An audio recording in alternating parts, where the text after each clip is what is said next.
नमस्कार दोस्तों, आप सभी का स्वागत है एजुकेशन बेस सतीश सर में। मेरा नाम है सतीश।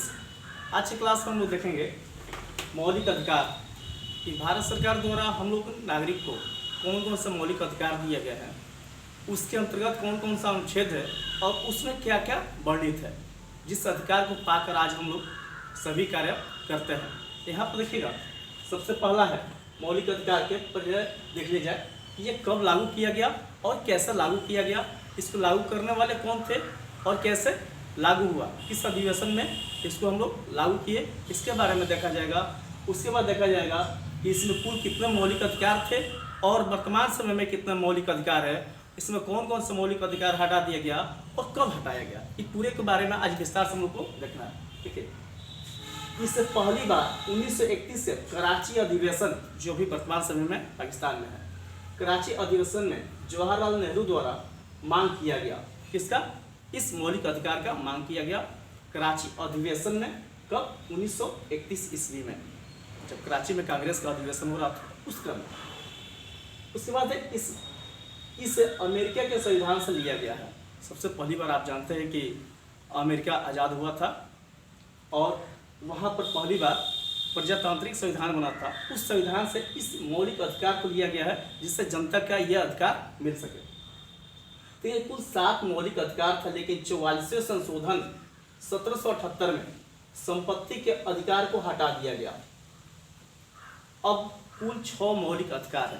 पहले 7 गो मौलिक अधिकार था, एक संपत्ति का भी अधिकार था, जो संपत्ति के अधिकार को ये 44वें संशोधन में यहाँ पर 1978 में इसको हटा दिया गया। अब मात्र 6 मौलिक अधिकार बच गए। कौन कौन से मौलिक अधिकार है तो देखिएगा।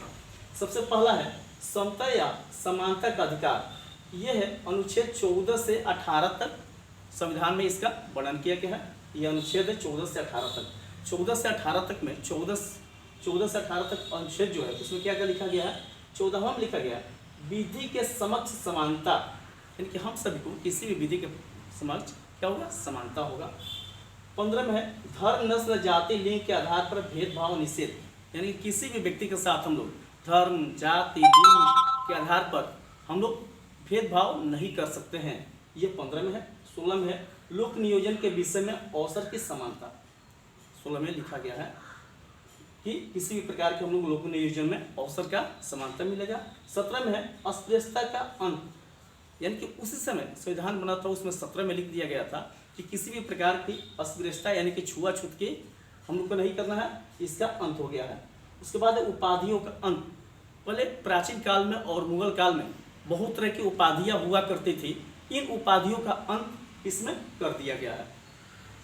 ये पहला था समानता एवं समता का अधिकार में। दूसरा है स्वतंत्रता का अधिकार। इसका वर्णन है अनुच्छेद 19 से 22 के बीच।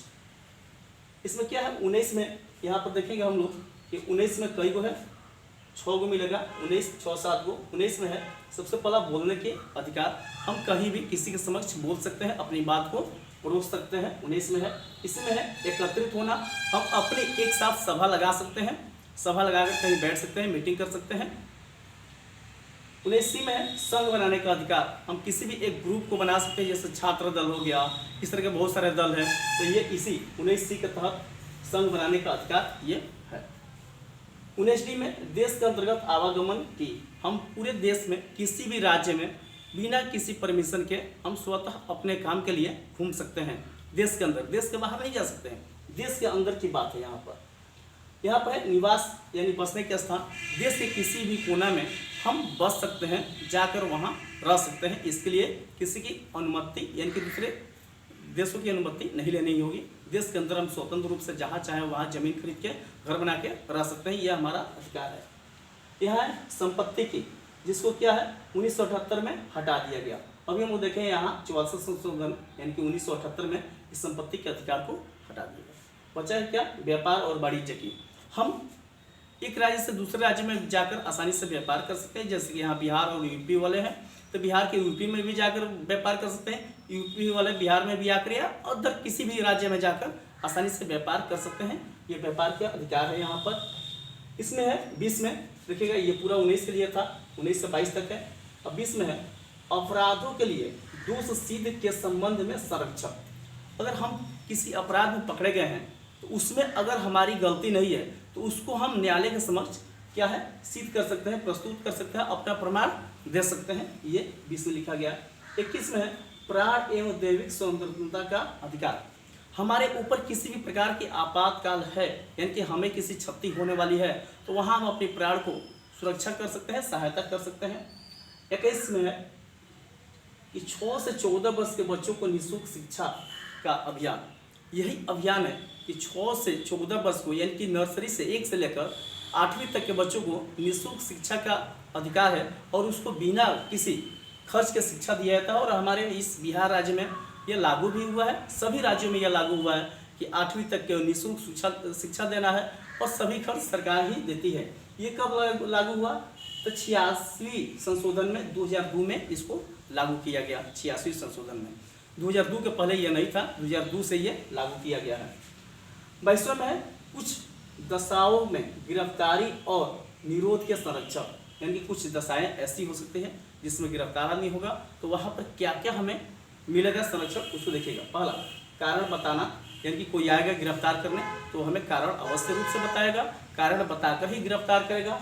आगे है 24 घंटे के अंदर कोर्ट में, यानी कि जो भी गिरफ्तार मुख्य रूप से थाने में ही होता है, तो थाना जैसे गिरफ्तार करेगा तो 24 घंटे के अंदर वह कोर्ट में प्रस्तुत कर देगा।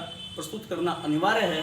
साथ ही इसमें 3 में भी बताया गया है कि अपने पसंद की वकील की सलाह लेना, यानी कि हम कोर्ट में जा रहे हैं तो वहाँ हमें ये अधिकार मिलेगा कि हम अपने वकील से बात कर सकें, राय ले सकें।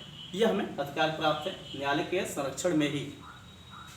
तीसरा है शोषण के विरुद्ध अधिकार। इसका वर्णन 23 और 24 अनुच्छेद में किया गया है। इसका शोषण के विरुद्ध अधिकार इसमें है। 23 में कहा गया है कि मानव के दुष्व्यवहार और बलात्कार श्रम के प्रतिरोध, यानी कि मानव के साथ किसी भी प्रकार के दुष्व्यवहार किया जा रहा है या बाल श्रम, यानी कि 14 वर्ष से कम के बच्चों को अगर बाल श्रम दिया जा रहा है तो यह हमारे लिए बहुत ये उचित नहीं है।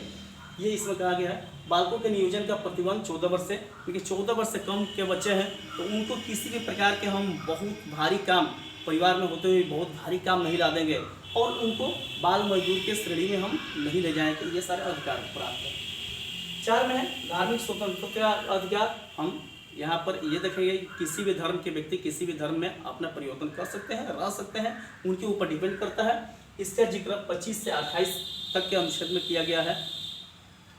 क्या क्या है? 25 में धर्म की मानना और प्रचार।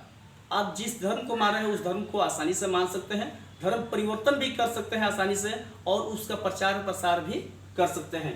26 में लिखा गया धार्मिक कार्यों के प्रबंध की स्वतंत्रता। धर्म के अनुसार जो भी आप काम करते हैं, जैसे क्या हो गया यज्ञ कराना, सभा निकालना, कलश यात्रा कराना, ये सब आप इस 26 के तहत कर सकते हैं। ये सारे ये धार्मिक स्वतंत्रता के अधिकार में ये 26 में ये वर्णन है। 27 में कह रहा है किसी से जबरन धर्म के नाम पर कर या दान नहीं ले सकते हैं। अधिकतर क्या होता है कि जबरदस्ती कि ये यज्ञ हो रहा है, ऐसा हो रहा है, इसके लिए आपको देना ही पड़ेगा, ऐसा हम नहीं कर सकते हैं। ये धार्मिक स्वतंत्रता के 27 नंबर अनुच्छेद में लिखा गया है। 28 में है पूर्णतः शोषित शिक्षा संस्थान में धार्मिक शिक्षा नहीं दिया जा सकता है। यानी कि इसका मतलब हुआ कि जो एक सामान्य तरीके के स्कूल है जिसमें कि सभी विषय की शिक्षा दिया जा रहा है, उसमें कोई एकदम विशेष धर्म के बारे में नहीं शिक्षा दे सकता है। जैसे कि हम लोग के यहाँ क्या होता है, मदरसा होता है तो मदरसा में उर्दू का पढ़ाई होता है। ऐसे सामान्य स्कूलों में क्या होता है, सभी विषय की पढ़ाई होता है। तो सामान्य स्कूलों में किसी धर्म के बारे में स्पेशल शिक्षा नहीं दिया जा सकता है। ये किसमें लिखा गया है? 28 में। ये 5 नंबर है अधिक मौलिक अधिकार में 5वां नंबर है संस्कृति एवं शिक्षा संबंधित अधिकार। इसका वर्णन अनुच्छेद 29 और 30 में किया गया है। देखिएगा 29 में कहा गया है अल्पसंख्यक वर्गों के हितों का संरक्षण। अल्पसंख्यक उसे कहते हैं जिस देश में जिस समूह की संख्या कम होती है उसे अल्पसंख्यक कहा जाता है। जैसे कि हम सभी भारत में मुस्लिम अल्पसंख्यक के रूप में जाने जाते हैं, जबकि पाकिस्तान में हिंदू अल्पसंख्यक के रूप में जाने जाते हैं। तो इनके लिए भी यहाँ पर लिखित वर्णन है। क्या है? अल्पसंख्यक वर्गों के हितों का संरक्षण, यानी कि उनको हम अलग नहीं रख सकते हैं क्योंकि यहाँ पर बहुमत की ही काम होती है और बहुमत में अल्पसंख्यक का मत कम हो जाएगा। तो ये नहीं कि हम उनको वंचित कर देंगे, उनको भी साथ में लेकर सभी काम होगा, उनको भी अधिकार प्राप्त है कि सब कुछ वो भी कर सकते हैं। यहाँ पर अल्पसंख्यक की बात है, उनको भी हित का हम संरक्षण करेंगे, उनकी जो जो आवश्यकता होती है उनको संरक्षण सरकार दिएगा। तीसरा लिखा गया है अल्पसंख्यक के शिक्षा संस्थानों और प्रशासन का अधिकार, यानी कि अल्पसंख्यक को उतना ही अधिकार प्राप्त है जितना बहुसंख्यक को। वो भी प्रशासनिक क्षेत्र में रह सकते हैं, शिक्षा सेक्टर में रह सकते हैं, जिस सेक्टर में सभी रहेंगे वैसे कार्य अल्पसंख्यक भी कर सकते हैं। ये नहीं कि उनकी संख्या कम है तो उनको इससे वंचित रखा जाए, ऐसा नहीं। लास्ट यहाँ पर है 6वां संवैधानिक उपचारों का अधिकार, ये सिर्फ अनुच्छेद 32 में लिखा गया है। और यहाँ पर कुछ बारीक बातें को लिखा गया है जिसको ध्यान से देखिएगा। संवैधानिक में क्या है, बंदी शिक्षक प्रशिक्षण क्या है, अवैध रूप से बंदी व्यक्ति न्यायालय में प्रार्थना कर सकता है। यानी कि अगर कहीं से किसी कारणवश थाना या किसी के द्वारा किसी व्यक्ति को न्यायालय में पहुंचाया गया है, यानी कि बंदी बनाया गया है, और दोषी नहीं है तो वह अपना बात न्यायालय के सामने प्रस्तुत कर सकता है और अपने आप को साबित कर सकता है कि नहीं हम ये नहीं किए हैं, इससे बच सकते हैं, इसके लिए वो प्रमाण दे सकता है। ये अधिकार इसमें 32 के तहत रखा गया है। इसी में और भी बातें हैं। परमादेश, इसका मतलब होता है पदाधिकारी सार्वजनिक कर्तव्य नहीं करे तो उन्हें करने के लिए मजबूर किया जाए। यानी कि बहुत ऐसे व्यक्ति हैं भ्रष्ट अधिकारी जो उनके जिम्मे कार्य है वह सही तरीके से नहीं निपटाते हैं, उसके लिए बहुत तरह के जनता को प्रताड़ित करते हैं, घूस लेते हैं, बहुत कुछ करते हैं। तो उसके लिए यही पर 32 में जिक्र है परमादेश नाम से कि उनको हम करा सकते हैं, वैसे मजबूर करके लिखित आदेश के द्वारा ऊपर के अधिकारी से कंप्लेन करके इस तरह से हम इसको परमादेश जारी करा के उसको करा सकते हैं। आगे प्रतिषेध लेख, बड़े न्यायालय छोटे न्यायालय के कार्य निष्पादन के लिए आदेश।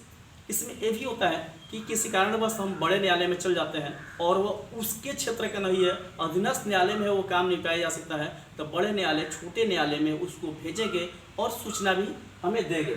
इसको कहा गया है प्रतिषेध लेख, यानी कि बड़े न्यायालय से छोटे न्यायालय में उसको भेज दिया जाए और छोटे न्यायालय ही आसानी से उसको निपटा सकते हैं, तो इसको प्रतिषेध लेख के तहत रखा गया है। इसी प्रकार से इसके अपोजिट यहाँ पर उत्प्रेषण, छोटे न्यायालय बड़े न्यायालय में भेज सकते हैं। अगर हम किसी ऐसे काम को छोटे न्यायालय में दर्ज किए हैं जो उसके क्षेत्राधिकार से बाहर है तो वह छोटा न्यायालय बड़े न्यायालय में भेज देगा उसको और हमें भी सूचना करेगा कि आप बड़े न्यायालय में जाइए, हमारे कार्य क्षेत्र से ये बाहर का चीज़ है, तो इसे कहा गया है उत्प्रेषण। उसी में आता है अधिकार परीक्षा लेख, यह हमें एक ऐसा लेख है जो हमारे अधिकार के बारे में पूरी तरह से वर्णन करता है। इस तरह से हम लोग का मौलिक अधिकार यहाँ पर टॉपिक कंप्लीट हुआ। पूरा विस्तार से हम लोग इसमें देखें कि क्या होता है, सभी अनुच्छेदों को भी ध्यान में रखते हुए देखें। अगर ये वीडियो आपको अच्छा लगा होगा तो प्लीज़ मेरे चैनल को सब्सक्राइब कीजिएगा और इस वीडियो को ज़्यादा से ज़्यादा शेयर कीजिएगा। धन्यवाद। स्क्रीनशॉट लीजिए तब तक।